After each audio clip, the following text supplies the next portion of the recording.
I want to speak to you today on a topic that I believe that we all going to find interesting, but most of all informative. And that topic is, what is he trying to say but don't know how? What is he trying to say but don't know how?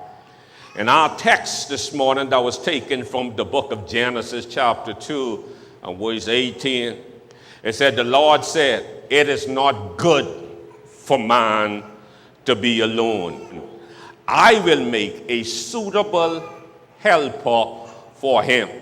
I believe that we don't have to go to the rest of the text, but we could build a message just off of those two statements. It is not good for man to be alone. Touch your neighbor, say it ain't good for man to be alone. See, if you understand what I'm trying to get through to you today, God made everything and he said it was good. And then God comes down and he make this man and he says it's not good. See, I don't think you understand what I'm saying. Everything was perfect. Everything lined up just the way that God wanted it to be. And then he came down and he made man and he said, look here, man, it ain't good for brothers to be alone. The only thing that was not good in the whole of the creation stage was the fact that this man was alone. A lot of men today are in relationships, but they are alone. They're in relationships, but they are alone. You could be married, and you could be alone. You could be in a house that's filled with people and still be alone. So what God did, because he saw that it was not good for man to be alone, he said, I will make a suitable helper. Somebody say suitable. God's intentions was for this helper that he was tailor-making for this man to deal with the problem that man had with being lonely. The creation of a suitable helper was because man had a dilemma. He was lonely. See, I've come to understand that we prepare our girls. We buy them babies. And they took these babies. They learn how to feed the babies. You know, the day we got baby alive. They eat and they function just like a regular child. Then we have all of the toy, cookware, and all of these different things. Why? Because we're preparing this girl to be a mother. But what do they buy for the boys? We buy them toy guns and toy cars. And then we wonder why they are attracted to guns and cars when they get older. Maybe we need to be able to buy the boys some doll babies.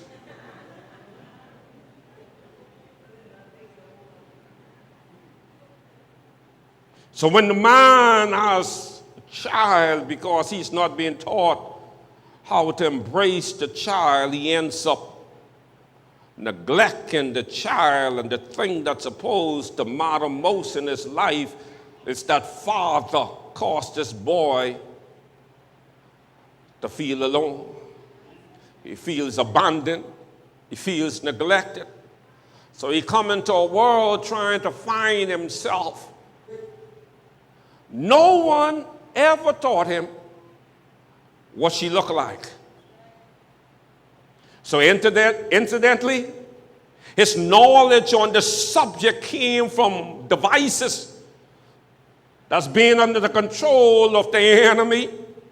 And they have unconsciously taught him to look at the exterior rather than the interior.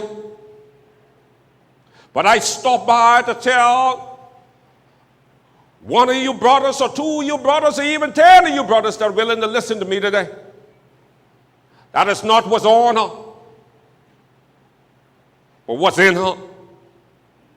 So you could dress up a garden tool and she could look good. She could look desirable. And we need, brothers, if you hear me today, to move beyond how she looks and start seeing the character of the sister. Today, the respect for man is quickly disappearing. The divorce rate is higher than it's ever been. Relationships have shorter span than they ever had. Can I tell somebody this morning that it's hard being a man? It's hard being a man. I'm not suggesting that the woman don't have issues, or it's not hard for them either. But this morning I'm here to tell you what the brother is trying to say, but don't know how. Women, if we want to face truth, I've turned a lot of brothers into sissies. Today, a man has to decide whether he's going to be a real man and risk having a good relationship, or be a sissy and keep a smile on the woman's face. They even have LeBron James dressing in short pants and carrying woman bag to the gym, talking about man bag. Today, the brothers have fingernail polish and they calling it man polish. Brother, you know, such thing as no man polish. I can imagine this woman, his wife, when he was going out, saying, LeBron, you look good. No, LeBron, you look like a sissy. Man, our lost creation, who believes that there's somewhere in this life a suitable helper for him, one who's going to help him find himself, because reality is we're lost. The thing is that every time he thinks he finds her, she does or says something to cause him to wonder, is this the one? Do I have the right one? Did I marry the right woman? The question in most cases leads him to keep searching. And the search, in a lot of cases, has led him to substance abuse, alcohol abuse, gambling, gangs, sweethearting, hanging out on the blocks, hanging out in the clubs, and even in our prisons. See, my brothers and sisters, what a sister don't understand is that all our life we have had to fight. Again, I'm not suggesting that sisters don't go through anything. But from a brother was a little boy, he was taught to suck it up. Big boys don't cry, man up. So we have to put on a mask and not show you who we really or how we really felt, because if we showed you how we really felt, you mightn't respect us. So we would prefer to keep silent and don't say anything. So all of our lives we have had to suppress what we feel or what we felt because we wanted to be a man. I've discovered that most women have never really heard a man speak. Yes, she may have heard him cuss, may have heard him groan, mainly because the man has resorted to speaking and crying silently. I believe we have come to that point. Even though you tell us that you want to know how we really feel, you can't handle the truth. We're lost. We're looking for somebody to help us deal with this pain called loneliness that's on the inside of us. His experiences have taught him that if he opened his mouth, that the words that he say can be used against him in the woman's court of law. So rather than risk the point of being persecuted, he shuts up and he goes into a silent mood. I'm not talking to anybody this morning yet. What I find interesting though, is that most of the things that a woman knows about a man is what she heard from other women. Even when you look at the magazines and the book that tell you how to treat a man, who wrote them? Other women. The women is trying to tell the man how to be a man.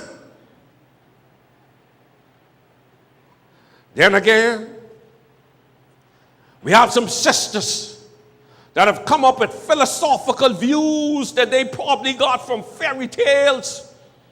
And they impose these views on men when we don't act the way the sister expects us to act. The sister start to catch feelings and start throwing shade like they got swing. In some cases, she becomes a nag and start doing the thing that God designed a man to do. She begins looking for a suitable helper to help her with a fairy tale perception. And if she happens to find a brother that would submit to this perception, she then turns him into a little sissy. And then she asks him the same question that he's been asked all of his life. What's wrong with you? I believe that every brother inside this room and those watching us over the internet have been asked that question before. What's wrong with you? Men don't know how to say what they want to say. Because when he says what he wants to say, he is insensitive. And when he does it the way the woman wants him to do it, he's too emotional. Then the first thing when he acts emotional or insensitive, she holler, we can't even talk. Am I right about it? The man is afraid to speak. Come on, brothers, y'all better help me up in here. Because you can't handle if I speak. So he stops speaking verbally, vocally.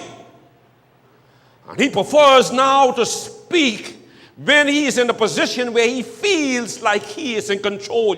In a position that he can get you to respond the way he wants you to respond. Who's your daddy?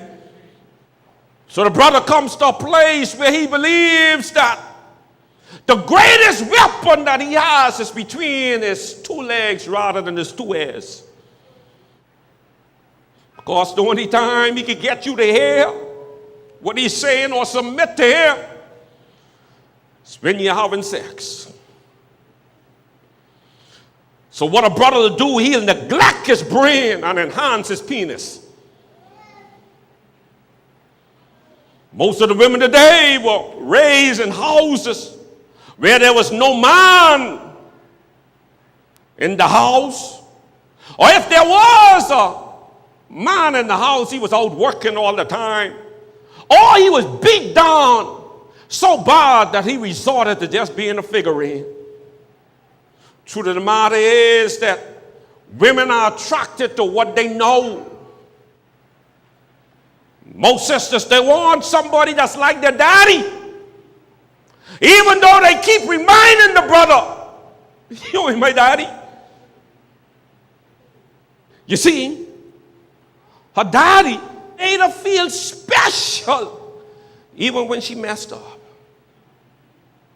Men want a woman who's going to be like their mother, but watch this, who is going to tell them that the picture that they drew is so pretty even though she knows it's messed up. You know women that have little boys, they come to you with some of the stupidest drawing in the world. And what you do? Oh, this looks so cute. Mommy, but you's a little artist. But when the brother mess up and he comes to you, why are you so stupid? Take that stupid thing from me.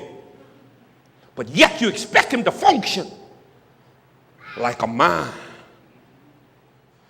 Am I speaking to anybody here? Is there anybody in the house? This, my brothers and sisters, is probably the reason why men continue to shop. Even though he might be in a relationship, he's still shopping. But deep down, because he knows that God designed him with a desire for a suitable helper, he continues to search. And if he finds her,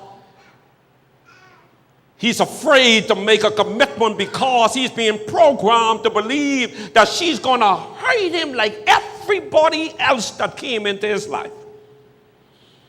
So most of us, we cave ourselves in. We go into the man cave. But you telling us, come out and play. No, I don't want to come out and play. You're going to hurt me. Then you get mad and start catching feelings rather than trying to catch a revelation. Men are searching, out shopping. Even though they claim to find what they want, they're still searching. This might equate to why so much men today are turning homosexuals. We get more of our young brothers that's walking funny than any time in my entire life. I saw a picture the other day. And some of y'all brothers, y'all better watch it. Some of y'all single brothers, it was about 7. These women, and they look fine. These were peach cobblers. But they say all of them were men.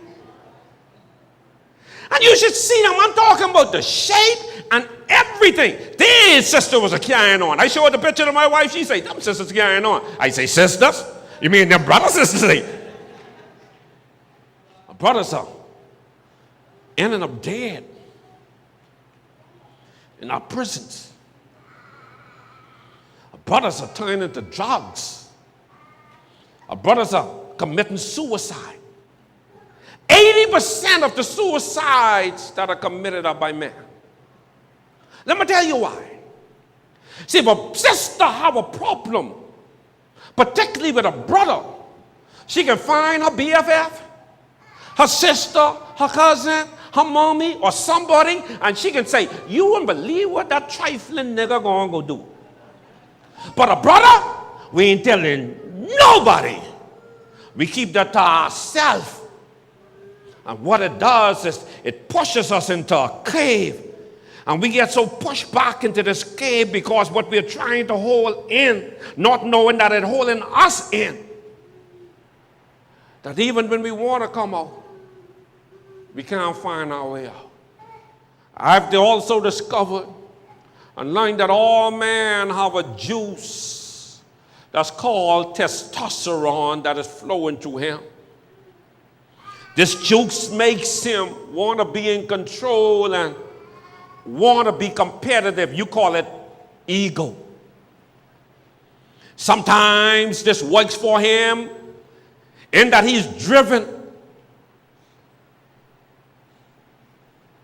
But it gets him into trouble because the woman he loves and cares about don't understand that in most cases, the things we do, we can't help ourselves. You call it we don't think or we stupid. But for most brothers, we're doing the best we could.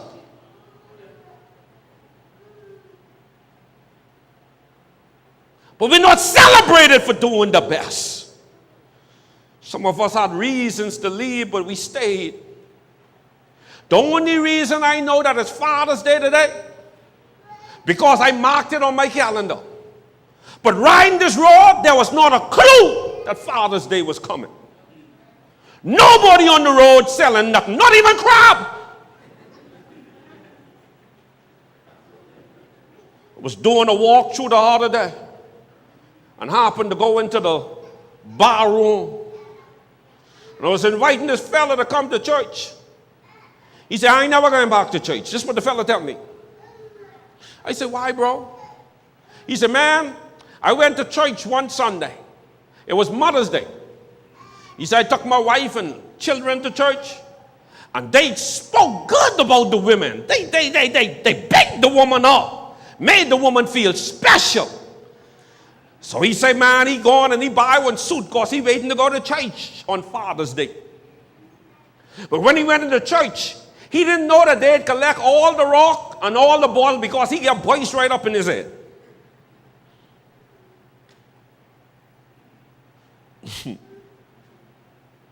See, my brothers and sisters, we were created in the likeness and image of God, which simply means that we were created to have the same desires that God has.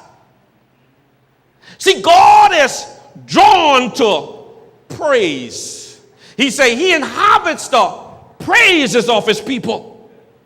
We the brothers, what we've been trying to say, but you ain't hearing us, that we are drawn to praise, but we hate criticism. Why don't you tell people what I'm doing right? Why are you always trying to point out what I'm doing wrong? There's good and bad in every one of us, but you only get what you're looking for. Man don't like to be told what to do. When we come to you with our problems, we don't want you to solve our problems.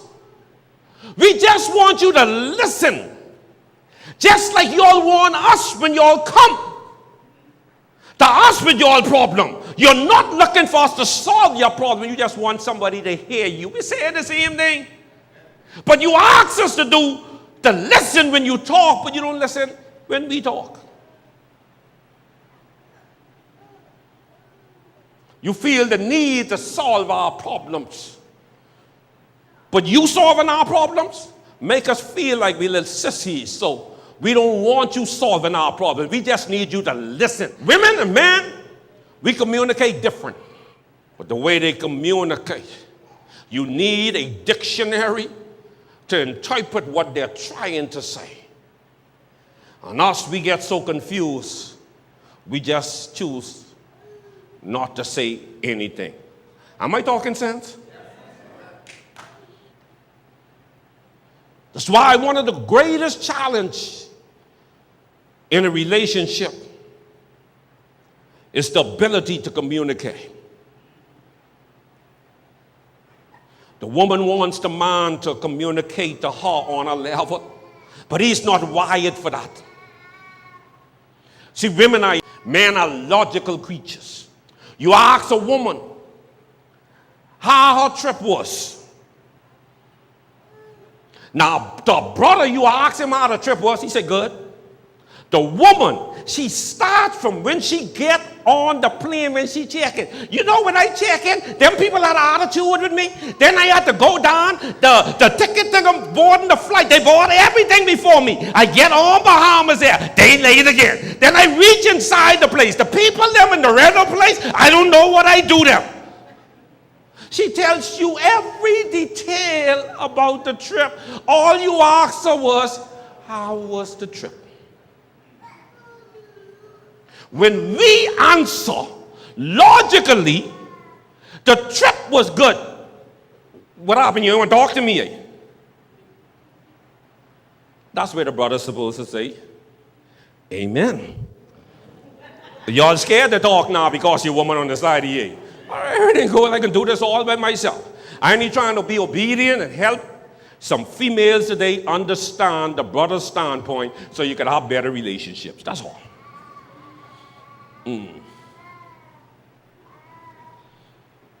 Now I know some of y'all can sit out there and see when he's saying these things because he's a man. But well, let's just look at the blueprint. God said, I will make a what? What did God say that he was going to make because man was lonely? Come on, brothers, help me out. A suitable helper for who? For who? For the man? Y'all sure? Women, are they right with what they say? The suitable helper was for who? Come on, women, I can't hear you. The man, okay. See, the woman that truly understands what I'm trying to tell you this morning, will be more than likely to have better relationships. The problem with most women is that they want to be like Burger King. They want to have it their way. The question that I want to know this morning is, who taught you that? Truth of the matter is that today men are more confused about what a good man is than he ever was in his life. It used to be as long as you were a good provider, a good protector, that you kept your house together, you were a good man. But today, you have to be a good communicator. You have to be able to connect with your feminine side.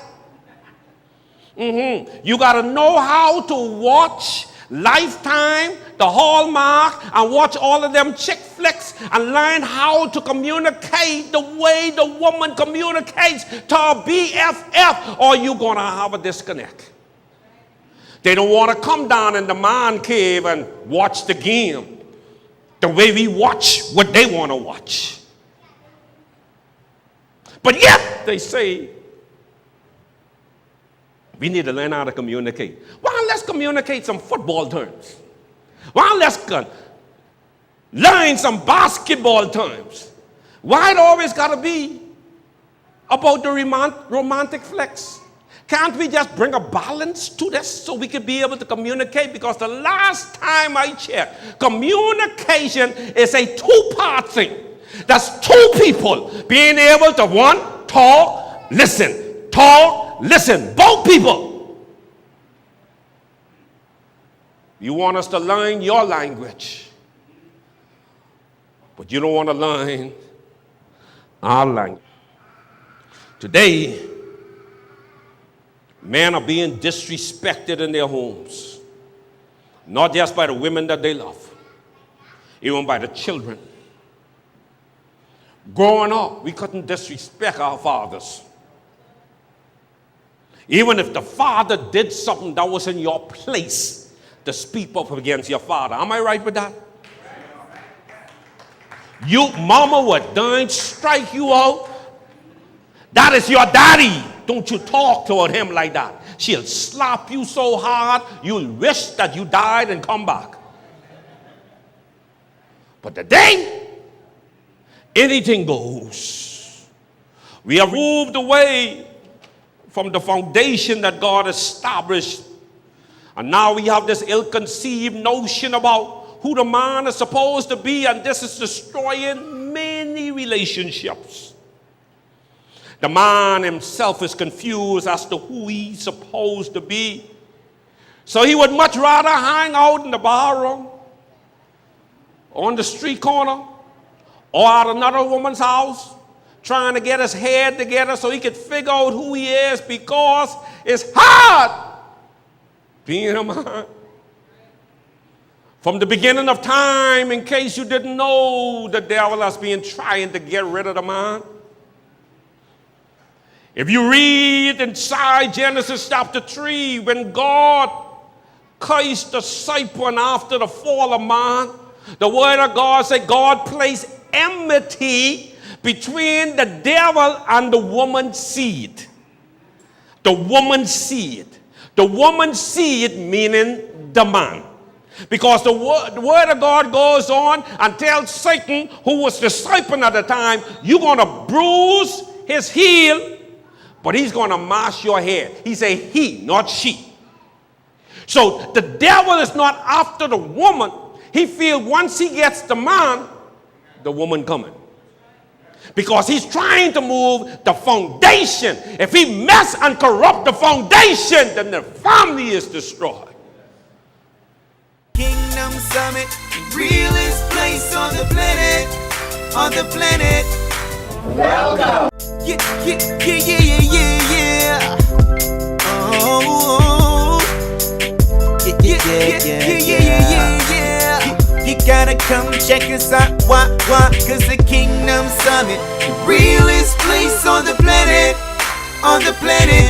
Yeah, it's the Kingdom Summit, the realest place on the planet, Yeah.